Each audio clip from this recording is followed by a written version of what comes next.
स्वामी समर्थ समजणाऱ्या प्रत्येकासाठी ही गोष्ट. मुंबईचे प्रसिद्ध वेदांत तज्ज्ञ विष्णुबुवा जोग मोठे विद्वान, मोठे वक्ते.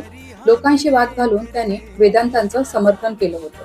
त्यांच्या विद्वत्तेची कीर्ती अक्कलकोटपर्यंत पोहोचली होती. एक दिवस ते श्री स्वामी समर्थांच्या दर्शनाला गेले.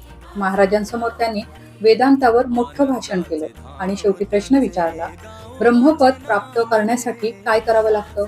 पण स्वामी शांत राहिले, एकही शब्द बोलले नाही. विष्णुबुवांना वाटलं, हे स्वामी काही जाणत नाही.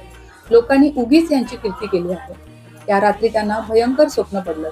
हजारो विंचू त्यांच्या अंगावर चढले होते. एका विंचवाने दंश करताच ते घाबरून ओरडत उठले, मेलो मेलो. दुसऱ्या दिवशी ते पुन्हा स्वामींकडे गेले आणि तोच प्रश्न विचारला. तेव्हा स्वामी समर्थ म्हणाले, अरे गाढवा, स्वप्नातल्या विंचवाला घाबरतोस आणि वेदांताच्या मोठ्या मोठ्या गोष्टी करतोस. फक्त बोलून, पुस्तक वाचून आणि वाद घालून कोणी योगी होत नाही. त्या एका वाक्याने विष्णुबुवांचा अहंकार तुटला आणि त्यांना समजलं, ज्ञान फक्त शब्दात नसतं, तर अनुभवात असतं आणि आत्मज्ञानात असतं. श्री स्वामी समर्थ.